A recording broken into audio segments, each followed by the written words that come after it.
The Valorian defense fleet hung in tatters above their home world, their elegant silver cruisers reduced to burning husks against the black canvas of space. Commander Thelrace clutched the arms of his command throne as another barrage rocked the remaining flagship, its shields flickering like a dying star. How long until the reinforcements arrive? He rasped through his translator, his three-stalked eyes dimming with exhaustion. His second officer, a young Valorian named Kess, checked the holographic display with trembling manipulators. The Fifth Fleet won't reach us for another 2 cycles, Commander. We won't last one. The Krell Armada pressed closer, their crimson warships advancing like predators circling wounded prey. For 3 standard weeks, they had hammered the Valorian defenses, seeking to claim the resource-rich world below. The Valorians had sent their distress call across every known frequency, begging the Galactic Coalition for aid. Thelrace prepared himself for the inevitable. His people had always been scholars, artists, philosophers, not warriors. Their weapons were inadequate, their tactics textbook predictable. Against the Krell's savage efficiency, they stood no chance. Commander. Kess's voice cracked with something between hope and terror. New signatures emerging from subspace, multiple contacts. The Fifth Fleet. Thelrace straightened, hope flickering. No, sir. Unknown configuration. The energy signatures are wrong, too powerful. They're hailing us. The view screen flickered to life, revealing the figures that made Thelrace's secondary hearts skip in unison. They were bipedal, covered in strange woven materials, with bilateral symmetry and impossibly dense bone structure visible in their movements. Deathworlders, humans. The female stepped forward, her dark hair pulled back severely, her face bearing a thin scar across one cheek. This is Captain Harriet Chen of the UHDF Indomitable. We intercepted your SOS. Apologies for the delay. We were 18 light years out when we picked up your signal.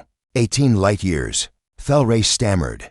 No ship in the known galaxy could cross that distance in less than a week, even at maximum fold. The male beside her lean, with calculating eyes and close-cropped blonde hair, leaned into frame. Commander Miles Reeves, tactical officer. Captain, we're reading approximately 40 Krell capital ships and twice that in support craft. Shall I begin threat assessment? Harriet's expression didn't change. Negative. Threat assessment complete. All contacts designated hostile. Thelrace felt his limbs go rigid. Captain Chen, with respect, you cannot possibly engage that many vessels. We appreciate your courage, but you should withdraw. And, Commander, Harriet interrupted, her voice carrying the weight of granite. Humans don't withdraw from distress calls. Miles, deploy the fleet. The tactical display exploded with new contacts. 30 human warships materialized from subspace, each one bristling with weapons that made Valorian scanning equipment scream warnings. They moved with predatory grace, spreading into a formation that seemed simultaneously chaotic and perfectly calculated. The Krell commander broadcast on open channels, his mandibles clicking in what passed for laughter among his kind. Foolish mammals, you bring 30 ships against our hundreds? Your deaths will be. The transmission cut off as the human fleet opened fire. Thelrace had never witnessed anything like it. The humans didn't use elegant plasma lances or refined particle beams. Their weapons were crude. Violent solid projectiles accelerated to relativistic speeds, fusion warheads, and some kind of directed energy weapon that literally tore holes in spacetime itself. The Krell front line simply ceased to exist. Holy stars, Kess whispered, all 3 of his eyes wide with shock. Harriet's voice remained calm over the comm.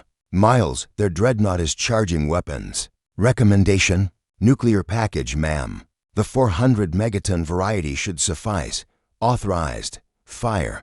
A missile streaked across the void, weaving through point defense fire with impossible agility. The Krell dreadnought's shields flared, held for precisely 1.3 seconds, then collapsed.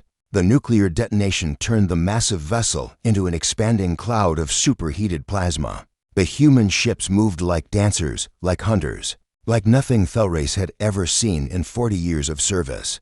They fought with a ferocity that bordered on insanity, charging directly into Krell formations and emerging victorious through sheer audacity and overwhelming firepower. Miles appeared on the comm again. blood trickling from his nose, a side effect of their aggressive maneuvering. Thelrace realized with horror. The human was smiling. "Captain, their command structure is fragmenting. They're trying to withdraw. Let them run," Harriet ordered. "But make sure they remember this. Miles, transmit our message." A broadcast pulsed across all frequencies, Harriet's voice carrying to every Krell ship. "This world is under human protection now. Return to your masters and tell them what happens when they prey on our allies.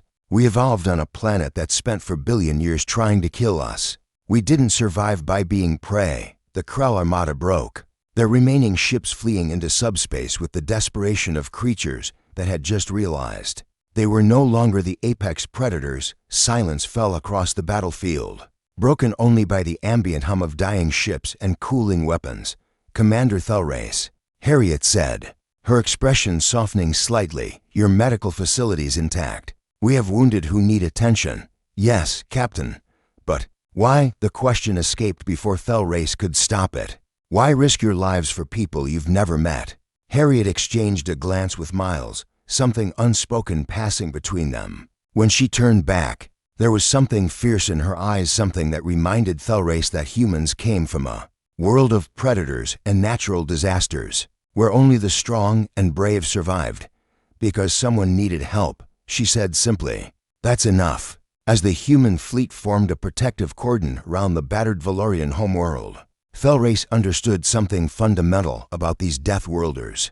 They were terrifying, yes, violent beyond measure, armed with weapons that violated several galactic conventions, and possessed of a recklessness that defied logic.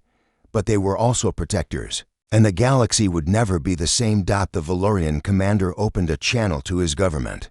"This is Thelrace. The siege is broken. Send word to the coalition humanity has arrived, and they fight for those who cannot fight for themselves." In the captain's ready room of the Indomitable, Harriet and Miles reviewed the battle data. 30 ships against 200, Miles mused. "The odds were actually worse than I calculated." Harriet allowed herself a rare smile. "Then it's good we're human. We've never been very good at respecting odds."